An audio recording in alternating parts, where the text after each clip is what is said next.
Ladies and gentlemen, boys and girls, welcome to the Everything is Bad New Fangled Motion Picture Show. Welcome, one and all, to another episode of the Everything is Bad Newfangled Motion Picture Show. We're here today to review a movie we've been wanting to see for weeks now and just previously had not made its way to our neck of the woods. Nope. Of course, talking about The Sisters Brothers. Yeah, some of you may have been fortunate enough to have this movie because it was like the beginning of the month. LA and New York. Those are the only two cities that it premiered in. But yeah, so it took a long while, but it finally came to where we live, and so we finally got to see it. Yep. As usual, I'm Niall. And I'm Nolan. And we're going to be doing a spoiler-free review, and then giving you a spoiler warning partway through, and then going more in depth into the movie after that. So, The Sisters Brothers, if you don't know, is a Western. Like, it is very, very much so a Western. Like, in every way, a Western movie. Despite it being made by a bunch of French people. Yeah, like... And being shot in Spain and Romania. Yeah, this movie looks like it was... It looks like the American West. Oh, yeah. Like the far West. Yeah. Like, it's mostly in Northern California, some in Oregon. Yeah. And it... Yeah, like, everything looks... Appropriate for that part of the country, yeah. But yeah, this movie looks like it was crowdfunded by half of France. There were literally like 24 French studios that got listed in the opening of this movie. Fortunately, it wasn't just like back-to-back like movie logos. It was just this one screen, and they just keep adding studio names onto this list. Yeah, so and we didn't have to finally fills up the entire screen after a while. We didn't have to see 24 studio bumpers, thankfully.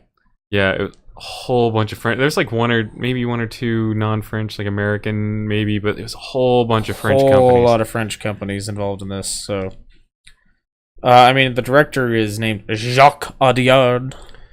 Yeah, he's French. I guess it's the first English-speaking Western he's done, but he's done other Westerns in French. Yep. As I understand, apparently the French like Westerns, at least well enough that several have been made recently. The French really like American Civil War reenacting as well. It's really weird. I think they're just fascinated by the Victorian era in America for some reason. But also, they don't have any like connection to it. Yeah, so they're not choosing sides or anything. And yeah, so French have this weird obsession with that time period in America. But this movie, come out the gate. If you like Westerns, this is a really good movie. If you don't like Westerns, do not see this movie. It's very much so a Western. It has the pacing of a Western. It has the story of a Western. It has a very Western ending. It felt a lot like an old Clint Eastwood Western, not necessarily one of his spaghetti Westerns. Right. Because it's a bit more grandiose than those. But yeah, a lot like some of the American-made ones that he did, like later on after he was became more well-known. Yeah. So pretty much the only bad thing that either of us really had to say about this movie is that Joaquin Phoenix and John C. Reilly are supposed to be brothers. Like, full brothers. They share a father and a mother. And they don't look anything like each other. You see it on the movie poster. You look at those two and you go, these two are not related. I mean, we like both the actors, and they both do a great job in this. Oh yeah, they're both great in this movie. No complaints about their performances whatsoever. But I cannot look at the two of them and believe at all that they're brothers. Right. Of course, I also look at us and wonder how people think we're brothers. But you know, I don't know. Everyone who knows this says, "Oh yeah, I can see it." But, yeah, but so. Like I said, this movie, it's over 2 hours long. Just over 2 hours long. It's like 2 hours and a minute, I think. Yeah, so it's like right at 2 hours. And it has the pacing of a Western. And that, I said this when... It's slow in times, but it needs that to like build up to the more action or there's some action scenes. Well, and I had said that when Cowboys and Aliens came out. Like, yeah. our father loved that movie. And he grew up on westerns and stuff, and we enjoyed that movie. But a lot of people really didn't like that movie. They thought it was boring because it had the pacing of a western. It was a western movie with aliens in it. Yeah. And so I just think that kind of thing isn't that appealing to people these days. I think it's the best I can figure. There was 6 other people in the theater with us when we saw this. Yeah, and they're all older people. Yeah, there was a couple like down the row from us who were definitely elderly. Like I would put them in the elderly bracket. Yeah, I think we were the only ones there under 50. Like not even joking. I mean, everyone else in there was pretty old. Not that 50's old, but not that 50's old, but I mean the couple behind us were also elderly. Mm-hmm. Like I kept coughing something up the whole time. Yeah, this guy was clearing his throat the entire movie. But like he had something stuck in it.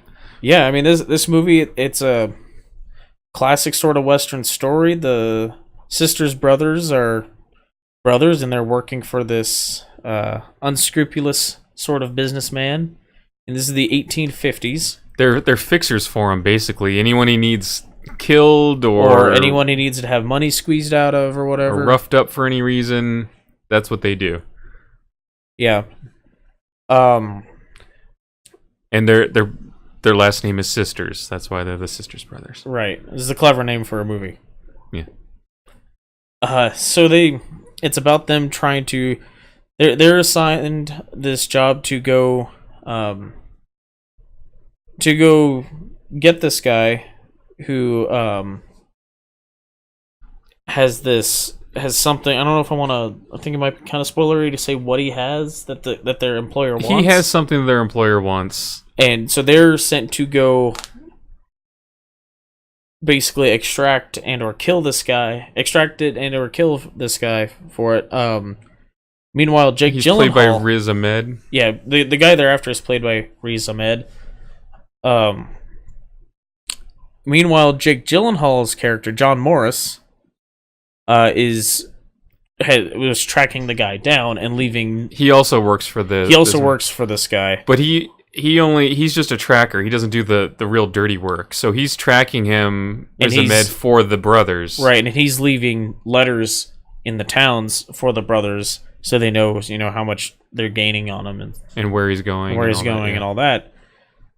So yeah, it's just about these two getting there and their interactions as brothers and the little like fights that brothers have, and someone that well and you've known your whole life, you know how to get on each other's nerves, and that's kind of a big part of it. Right.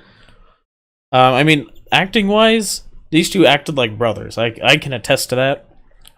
I looked at these two guys and you sit there and go, well, if one didn't have the face of John C. Reilly and the other didn't have the face of Joaquin Phoenix, I could believe these two were brothers. Right. It's just, like I said, the only problem we have is they just don't look nearly enough like each other. In fact, they don't look anything like each other. Yeah. So you can't see any resemblance between them.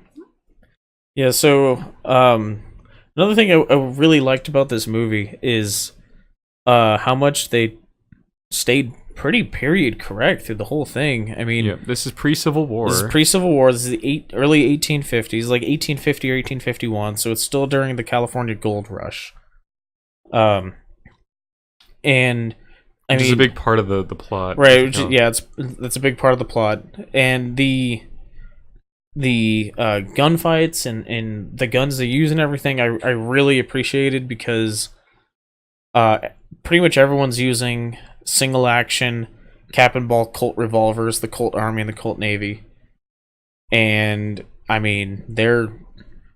they really nailed it. They're like switching out. They're taking the guns apart to switch out cylinders in the middle of gunfights. Yeah, these aren't guns you can just reload on the fly. Right. Like, they don't have cartridges for you to put in the back of the cylinder. Yeah, you're used to seeing on the the 6-shooters. Right. So they're literally pouring in the black powder into the cylinder, putting the lead ball in. That gets pounded down with a lever on the frame of the revolver. Then the cylinder gets pulled back out. They put the caps on the back on the nipples, and then they cover the whole front with grease, usually like some kind of rendered animal fat. The U.S. Army in the Civil War, I know, used moose grease a lot and other like large mammal greases from rendered animal fat. But like they show all that. They show John C. Reilly loading his gun and he puts the grease on. It shows him like putting the caps on and everything. And then during the fights, like I said, it shows them taking the Colts apart to switch out the cylinders. Which, if you know anything about like single action army Colt revolvers, you know that's a bit of an ordeal. Less so than loading the cylinder from scratch, so you carry extra loaded cylinders with you. But I mean, the gun literally breaks in half to make this happen. And then the only long arm they showed in the whole movie that I remember seeing was just a smoothbore percussion cap musket. Pretty generic mountain man gun sort of thing. Yeah. And the sound effects were suitably loud. Oh yeah, I mean that's another. Like that's the scene opens up with a gunfight, right? And like you're sitting there, you hear these voices, and you're like, okay, they're talking, and then the guns go off, and they're way louder than the voices. Yeah, and you're like, whoa! And it's like a dark screen, and then you start seeing the gunshots, and you see the muzzle flashes, and you realize by what's silhouetted by these muzzle flashes. You didn't put your phone on silent, did you? No, I didn't. Just by what's silhouetted from these muzzle flashes, you can see that they're in front of this house having this shootout with the people in the house, and it's nighttime. Yeah, and you can see like their powder, it's black powder like flying out because it has a look if you're firing a black powder it gun versus a cartridge gun. Yeah, it has a particular look because the black powder for the most part, it all ignites, but it does not all burn while it's still in the gun. And so you see, like, flaming powder coming out the gun, and you can, like, see these little, like, shooting embers coming out when you fire it. And, I mean, every time they got in a shootout, there's smoke everywhere from the powder. You know, just, like, everything about the gunplay in this felt very appropriate from the time period. Yeah, very realistic. Except for the sound effects were probably, louder. Yeah, well, I mean, we're talking like Indiana Jones, like deck gun from the Bismarck firing type thing, So yeah, but I mean, if you've been around guns, oh yeah, they're very loud, and in movies they balance that noise down a little bit just so it doesn't overwhelm everything else. Yeah, that's true. And it's like, I mean, in real life, guns are incredibly loud. Yeah, so like that was all really cool. And I mean, they actually were having realistic ranges with their guns. I mean, they were never shooting and hitting people from further than like 30 feet away, maybe. Yeah. I mean, all their fights are pretty close in. The few times where they showed specifically anyone shooting from further away than that, they were missing. Which, again, I appreciate that, because it's not easy to hit someone with a 6-inch smooth barrel firing a lead ball. So, I really liked that. That basically made me happy for the rest of the movie. I don't care what happens. They got the guns right. I don't care how the rest of this goes. But it turned out I didn't have to worry about the rest of it anyway, because the rest of it was good. Yeah. But yes, I mean, if you like westerns, go see this movie. Basically, I mean, I know we said it again, but that's really what it comes down to. It is a really good western, but I know that that's a pretty niche thing anymore. Yeah, I mean, there was a time when westerns were the biggest thing, and then Spacemen happened. Right. We've all seen Toy Story. We know how that goes. Yeah. So, anything else before the spoiler part? No, I don't think so. All right. So, henceforth, spoiler warning? Yep. So, man, John C. Reilly must have really, really been sick if he slept through his brother killing a bear. Yeah. Wow.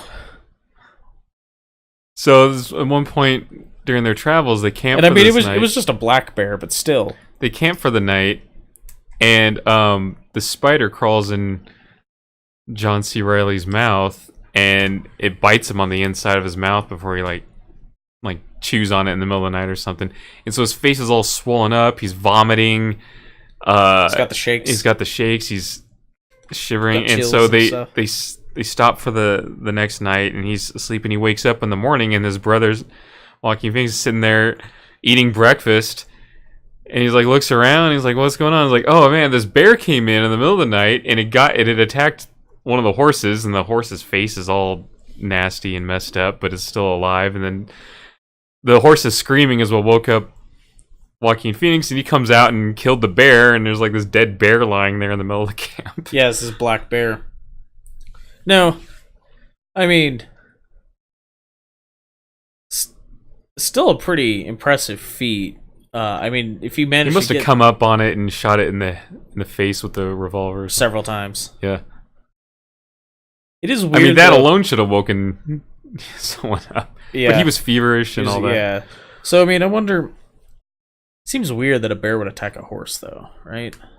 Yeah. I mean, that is a much bigger animal than bears typically go after, unless the bear somehow thought the horse was a threat to its cubs. I don't see how that would happen.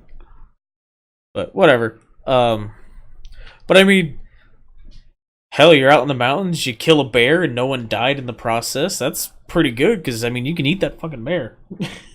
Yeah. Not the best meat, but you can eat it. It's perfectly edible. Probably better meat then than it is now. Now that they eat a lot, they go into the outskirts of towns and eat human trash. Yeah.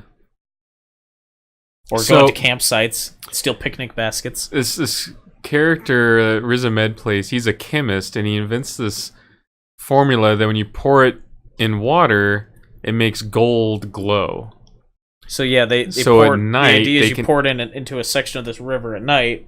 You dam up a section of a stream in Gold Country, pour it in at night, and then you can see all the glowing nuggets, and you know where to dig for the. But it's extremely caustic. Yeah, it just burns your skin away. Like when they catch up with him finally, and they see his leg is all got these chemical burns on it. He's scratching at it. And you mentioned you have to grease yourself up yeah. to protect your. Oh god, that would be. So and even still, that wasn't enough. Yeah, they were only able to be in the water for a few minutes. Yeah, and then Joaquin Phoenix spills some. This is so. If you haven't seen the movie and you're just wanting to know what happens or whatever, yeah, they catch up. So Jake Gyllenhaal's character, John Morris, and the Riz Ahmed's character is Herman Warm. Oh, excuse me, I got hiccups.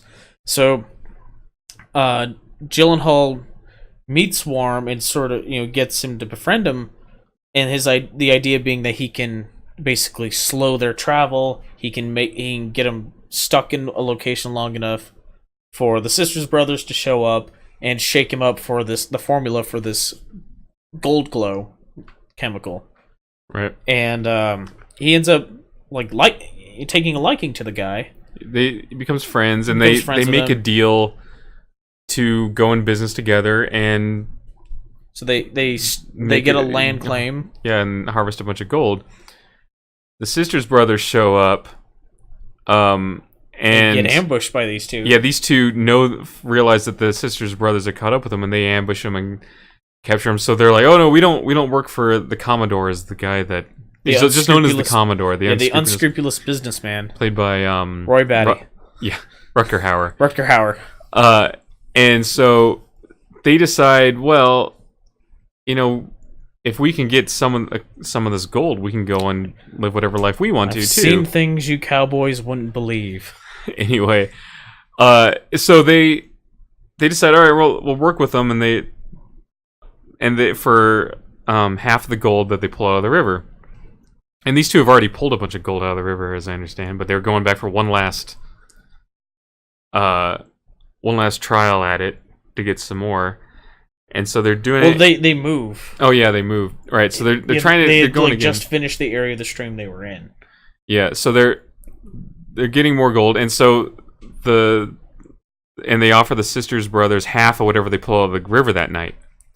After they do it again, So they pour the stuff in, and They grease up. and they go in there and they're pulling stuff out. And they can only stand in a few minutes, and everyone's getting out and washing the chemical off before it burns too much.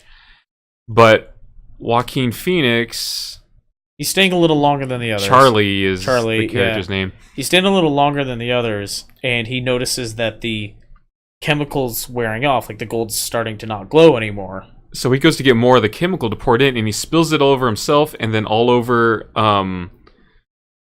Jake Gyllenhaal, and then Riz Ahmed's trying to pull him out of the river, and he gets it all over himself too. Well, yeah, because they initially had these big like cream carafes, like, you know, couple foot tall cream carafes, and they poured a measured amount into these buckets originally, and that was what they poured in. And he goes and he's going to pour more of this back into the river, and Jake Gyllenhaal's like trying to say no, and he trips and spills a bunch of it into the water, gets it all over his right arm, and Jake Gyllenhaal, trying to get out of the water, trips and falls in the water with all this extra chemical in it, and then Riz Ahmed goes in after him to pull him out. And the next morning, all the fish and beavers are dead. Yeah, there's all these dead fish and beavers floating in the water. And Riz Ahmed just dies of his wounds from that because he was burned so bad. Jake Gyllenhaal probably got some like in his lungs and stuff. Jake Gyllenhaal's dying from it, and he decides to kill himself beforehand, so he shoots himself before he dies of it because he's in so much pain. And Joaquin Phoenix's arm is burned so bad he has to get it amputated. Yeah, because it's like getting gangrenous and whatnot. Right. And so while some more henchmen of the Commodore show up, because they've been gone so long that the Commodore suspects that they've ditched him, which they have. But anyway, so guys keep coming after them, and they keep killing them. There's a montage of John C. Reilly and Joaquin Phoenix fighting these guys, you know, or hiding from guys and fighting, you know, killing the guys coming after them. So in the end, they're like, well, the only thing that's going to stop this is if we go kill the Commodore. So they go back to the town to kill the Commodore, and they show up, and he's already died. Yeah, he was an old man. On the way back, John C. Reilly goes, "Hey, you notice how no one's come to try to kill us in a while? How long has it been?" And 4 days. Joaquin Phoenix thinks about it, he's like, 4 days? And they get there, and they have this plan, because the Commodore didn't like John C. Reilly. So he never... Eli, I think is Eli, yeah. He didn't like Eli, so he always dealt with Charlie. And so Charlie's telling him, yeah, so you go in, there's usually a guy on the landing of the stairs or whatever, and is explaining like where there are armed men in there typically, and where the Commodore is in his office usually. So he's getting ready, he's loading up guns, and they start making their way, and then it's a pretty interesting reveal, because it shows the two of them like moving up the street towards the building, and then they're looking like up above the camera, and they both just holster their guns, and the camera angle changes, and there's funeral drapery over the building, like over the front windows of the building.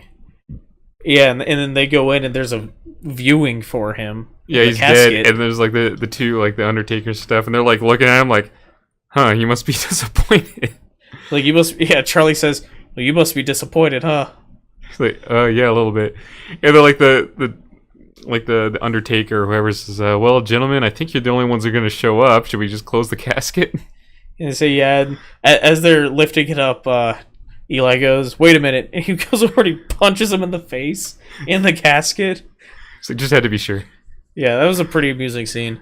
And yeah, and then the two of them just sort of go home and see how their mother. You get the impression they haven't seen their mother for many years, like since they both had become adults, basically. And before that, probably I'm guessing when they were teenagers, because Eli explains that when they were kids, Charlie killed their father, who was abusive. We gather, like, they never say specifically what he did, but they heavily imply that he was abusive. Well, they have a conversation about like John C. Reilly's got. It's sort of implied that he might have a girlfriend back home. Yeah. And so Eli does, and Charlie is like saying, you sure you want to reproduce? Our father's blood is in us, and you know what kind of man he was. Right, it's you know? why we can kill so easily. Right, and so yeah, you very much get the impression that he was very abusive to them, and finally, like Charlie at one point killed him. Yeah, and it's sort of Eli doesn't like that because he's the older brother. He feels like it should have been him, and he just I don't know if he feels he was too cowardice to do something about it or what. But it clearly bothers him, and he says it doesn't bother him that his father's dead. It bothers him that he wasn't the one. Right, that the younger brother was the one who did it. Right. So, but I mean, it was like everything about the story was just so very Western. Like it just felt like something straight from what you expect from a Western. And it was in the handbook, like checking off a list, like abusive father in the past, check. Patricide, check. No engines. No, none. No, not a single engine. They didn't quite check out the whole list. Yeah, because that was. I mean, yeah, that's. But that felt. The whole thing with that was always like the spaghetti westerns that had that in it, right? More than anything. Depends. The older ones, it was more common, and as time progressed towards the end, you dealt less with. Yeah, it was less okay. It was less okay to just have Native Americans be the like cookie cutter bad guy in Western movies. So when they did bring in Native Americans, they weren't always like the bad guys. They were more the noble warrior type. Right. They would hire one as a tracker or something, and that's how they would get involved. Or you have Johnny Depp dress up as a shaman. Yeah. And get him into your Western. I liked that movie. Yeah. But yeah, so that's pretty much all I have to say about it. I enjoyed it, but I mean, we kind of grew up tangentially watching a lot of Westerns. Our father watched like every Western that came on TV, which, you know, when you have Turner Classic Movies. I think I've seen the middle part of McClintock countless times. And Two Mules for Sister Sarah. Yeah. I'm pretty sure I've seen that whole movie like 3 or 4 times, but I've never seen that movie all the way through once. I like Two Mules for Sister Sarah. You know, there's that. It's actually kind of a funny movie. It really is a pretty amusing movie. But I mean, we sort of grew up. Our parents are a lot older than the parents typically are for people our generation, so as a result, we got exposed to a lot of older movies. And growing up, we ended up watching a lot of Westerns because that's what was on the TV. His dad wanted to watch a Western. Yeah. So, you know, we sort of grew up with them. So for us, we really enjoyed it. But I can't think of a single person my age I would recommend this movie to, honestly. Yeah. I mean, we told our dad that he should watch it. Figured he'd like it, but yeah, I can't think of anyone my age that I would recommend this movie to. No, not really. I do see the death of Western movies happening while I'm in my life, which is unfortunate, but well, maybe we'll have a like French Renaissance of Westerns. We kind of are, aren't we? Yeah. Sort of. All right, so what do we got coming up?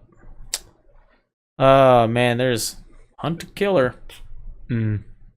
And I like the cast, so maybe it'll be better than it looks, but mid-90s next week as well, right? Or I think it was a limited release this week or something like that. I don't know. I saw something on a trailer that said the 26th. Yeah, I think it's limited release this week. I think. And then full release next week, as I recall. All right. But that'll probably be next week for us seeing that. Or did that? It didn't come out last week, did it? No. And then, but the week after that's Bohemian Rhapsody, which looks really good. Then there's the Nutcracker and the Four Realms, which does not. I mean, it doesn't look terrible, but it just looks was kind of meh. Yeah.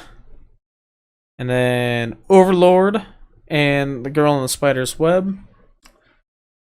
And the Front Runner. Are we gonna see the Front Runner? Maybe. Yeah, maybe. I wouldn't mind seeing it. They had a trailer for that in the Sisters Brothers. I remember, and I could hear the woman behind us like, I remember all that happening. Yeah. I wasn't born yet. No. So I was only a few years old. it's just funny, like this woman behind us like, oh, I remember all of that happened. I'm like, I wasn't born yet. Fantastic Beasts, Crimes of Grindelwald, which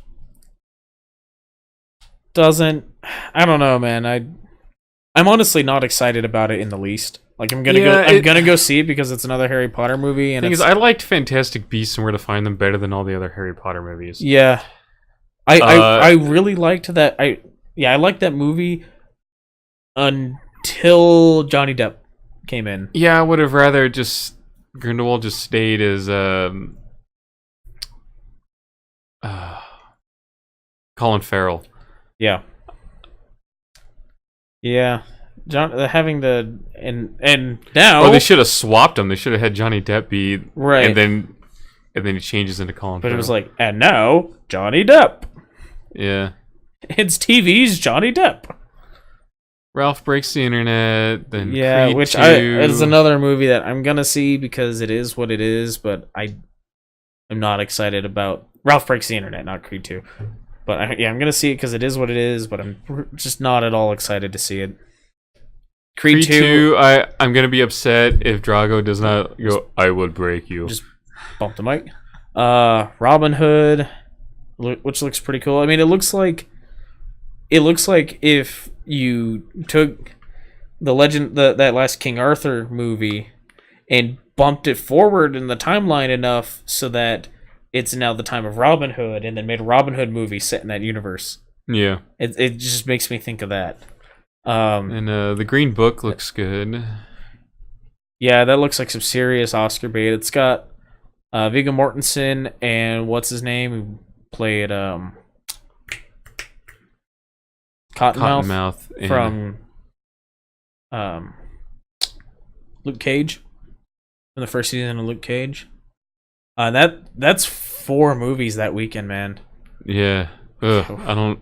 Some movies are gonna have to wait. Well, that's Thanksgiving week. Okay. So we might be able to pull that off. We're gonna be those people that are the reason why movie theater employees are working on Thanksgiving. And then after that we start getting into the Christmas movie season. So there's Spider-Man Into the Spider-Verse, Mortal Engines, and The Mule. Oh, all those come out on one weekend too. Yeah. Whew. I actually am kind of interested in seeing Mary Queen of Scots. It just looks like a well done movie, a well produced movie, you know? Mm. Plus, I like period pieces, and there's nothing else coming out that weekend. Aquaman and Bumblebee and Mary Poppins Returns. I'm still on the fence about Welcome to Marwen, though. Yeah. I want to see Bumblebee. That looks pretty good. Aquaman looks bad. And Mary Poppins Returns. Nah. Yeah. Seems like Disney's got 3 movies in Q4 of 2018 that are all like big name, big budget Disney movies, but I just don't give a crap about them.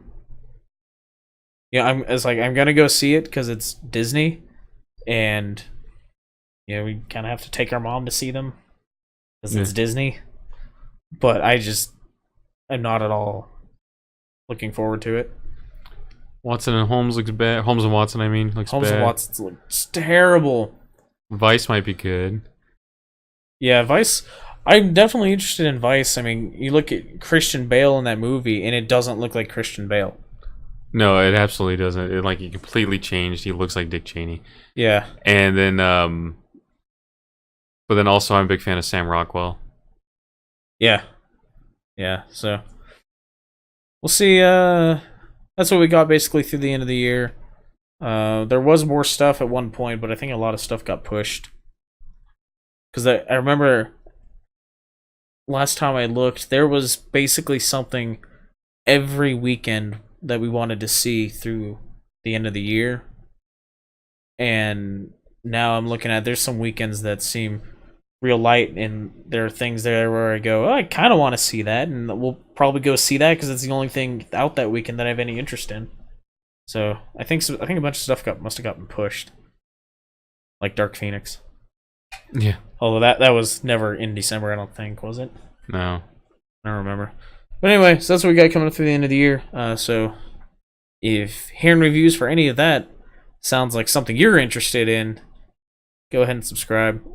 Or don't, because again, like I said last week, I don't think subscribing really matters to YouTube as far as what it tells you about. You have to go seek out and you go, hey, I haven't watched anything from this channel in a while. Is there anything new? And you go and seek it out. So be on the lookout for that stuff. If it interests you, subscribe or don't, whatever. I'm easy. Yeah. So anything else? No. No. Go check out our other reviews too. What was the last one? Venom? Yeah, Venom. Another one with Riz Ahmed in it. So go check that out. Venom. Better than we thought. Anyway. Till next time. Thanks for listening. Bye. Toodaloo.